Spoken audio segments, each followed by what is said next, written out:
Hi everyone, thank you. So I'm going to talk to you today about why AgriTech is so important for food sustainability. So I'll run through a bit about what AgriTech actually is and what it means for innovation and diversification, and then I'll talk to you a little bit about what we do at Farm 491.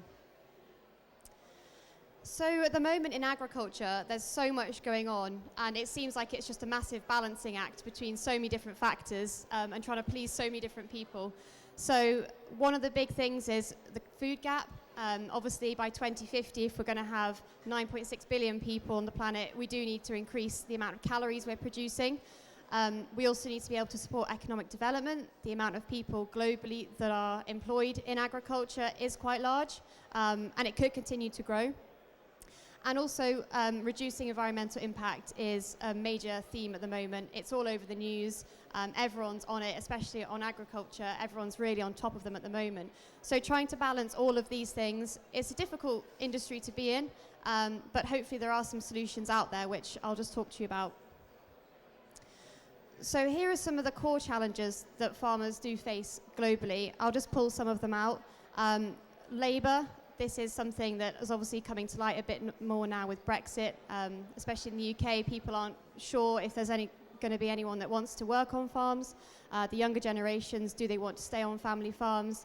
Will they want to move off and do other things? Acceptance to technology. A lot of farmers are happy with the way they've been doing things for the past however many years. They don't think that they need any new technology, which is fair enough. But is it going to be that the younger generations are going to start coming through and maybe using a bit more technology? Consumption patterns are ever changing.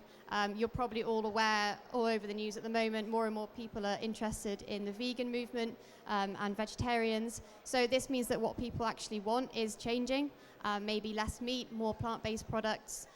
So farmers have to react to this, so do the supermarkets, so does the whole supply chain. So it's a big knock-on effect.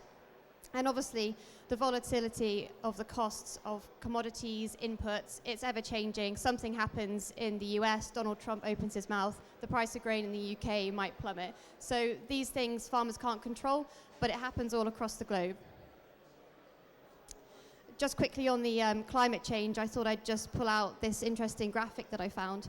And it does say that by 2030, 9 out of the 10 major crops will experience reduced or stagnant growth rates. So it really does highlight that there are going to be some serious issues with our food production. So we need to be looking at some alternative ways and alternative methods to go forward. So as this is the innovation and diversification show, I thought I'd talk about both in terms of AgriTech. So innovation, a lot of people say it's doing the same things but a bit better. Now, something that we come across a lot in Farm 491 is we meet loads of entrepreneurs that actually want to disrupt the market, make a massive impact that's sort of going to shock people. It's usually in a good way, but it basically makes things that make the old things obsolete. So you're looking at not only innovating, you're going that next step and you want to completely disrupt a market and create something that people are really going to jump on board with, and it's really going to change the way that we farm or the way we eat, what we eat. And this is what we're seeing more and more of at Farm 491. So there are 3 major trends where technology is disrupting agriculture. So firstly, we can produce differently using new technologies. So quite popular now. A lot of people are looking at using algae. I met a man the other day who's actually looking at taking algae from the Outer Hebrides and bringing it in, and it gets dried with a special formula, and then you can then use that for animal feed, and it has other uses as well. Hydroponics is quite a popular method where you use water rather than soil to grow crops, and in the future this might allow us to actually look into some new areas of growing, such as deserts. Secondly, we can use new technologies to bring food production to consumers, increasing efficiencies in the food chain. I'm not sure if any of you have heard of vertical farming, but it's a really popular movement at the moment. It's where you can use basically any space in an urban area or a rural area. A lot of people do it in sort of old shipping containers, and you grow produce upwards rather than across a field, so it saves loads of space. So it's really common for, particularly in places like London, there's a company there called Grown Underground. In Bristol, we've got a member there called Let Us Grow. And what they all do is they grow things like microgreens and things like lettuce, salads, And then the consumers that live in the local area have access to that. So they might supply chefs, restaurants. It's really, really common in London at the moment. Most of the chefs there will be using microgreens that have just been produced down the road. Growing underground, use the old underground tunnel because it's not being used for anything else, and they grow loads of different microgreens and microherbs. It's really great. And yeah, loads of chefs use it, and it means that consumers in these places that don't necessarily have any connect with agriculture, they can at least know that some of the food they're eating has actually just come from down the road. And then finally, we can incorporate cross-industry technologies and applications to agriculture. So this is quite common, particularly with something like drones. So a lot of companies have been using drones for other things, whether that's with the police, for example. They use it for thermal imaging and they pick up people that have gone missing. But actually, this is being applied more and more to agriculture. People are using drones to map their fields, find out sort of which spots of the field are lacking in nitrogen, which one needs more, has more weeds in it. And then farmers can use that and they can be analysed for them, and then it can therefore reduce their input costs because they'll only buy X amount of fertiliser and apply it to that part of the field rather than buying loads of bags of fertiliser and blanket spraying the whole thing. So yeah, as I said, drones is quite a common one, but in the future this might sort of lead more towards artificial intelligence, and blockchain is becoming really popular. So I just talk about the benefits of AgriTech. For farmers in particular, one of the big things is it really can save them time. If a farmer is in his field and he finds out, he has a call from a neighbour saying your cows have all escaped, I've literally just seen them all down the road. He's only just found out there. If he's used livestock tagging app, he might have had that notification that they were breaking through the fence hours ago, and he could have left his tractor and gone down to the field and sorted it out. So things like that, it just saves them a bit of time.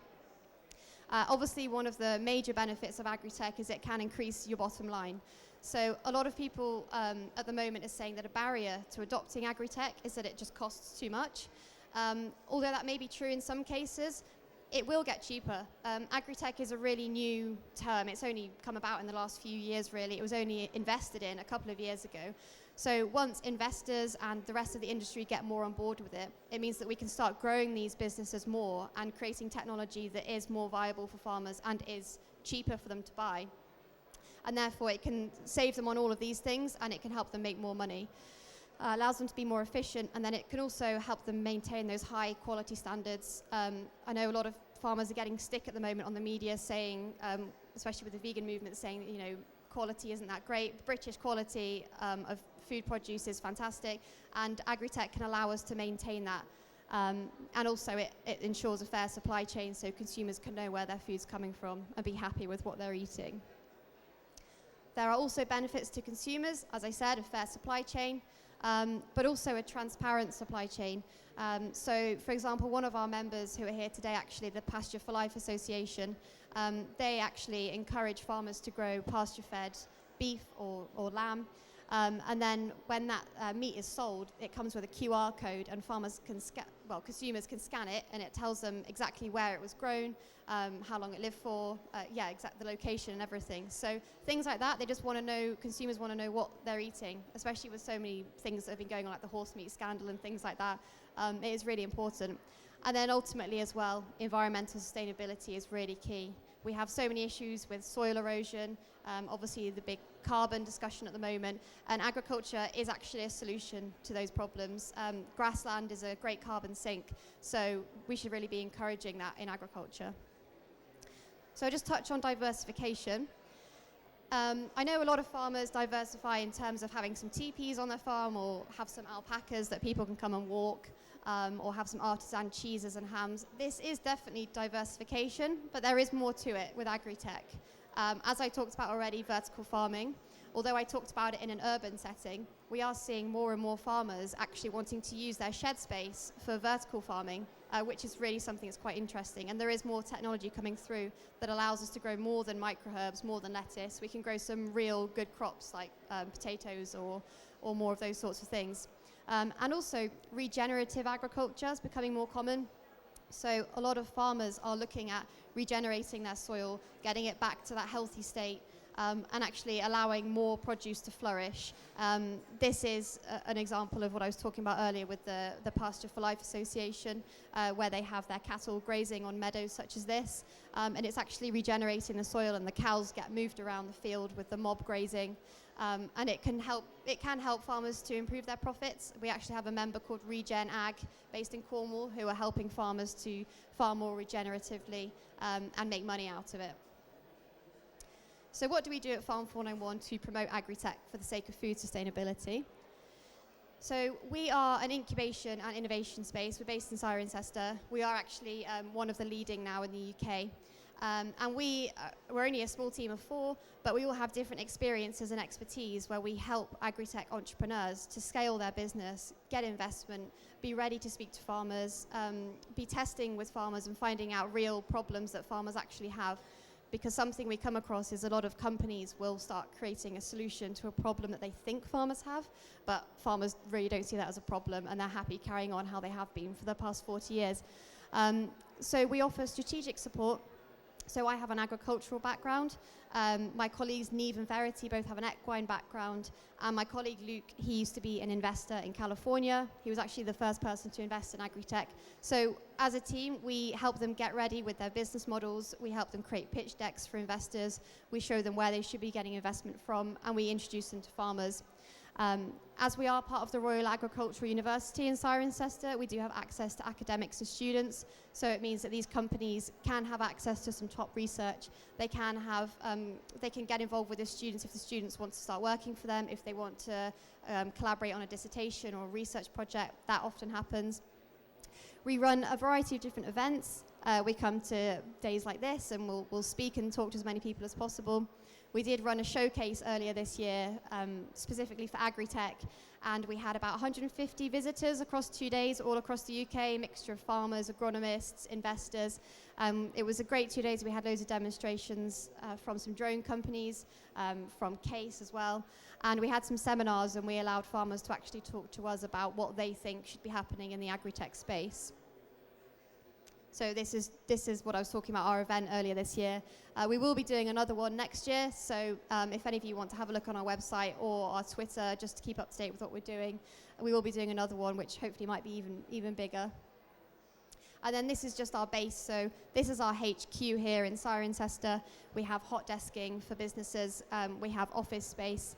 We also have office space here, and then down the road on our farm at Harn Hill in Cirencester, we have physical workshops. So here we have an insect farm. They extract the protein from insects and they're turning it into animal feed. And we have a sprayer company who are testing on our land as well. So this is the team. If you do want to come and see us, we're on stand 21 in the building across the way. I'm more than happy to answer any questions. And yeah, follow us on social media and sign up to our newsletter.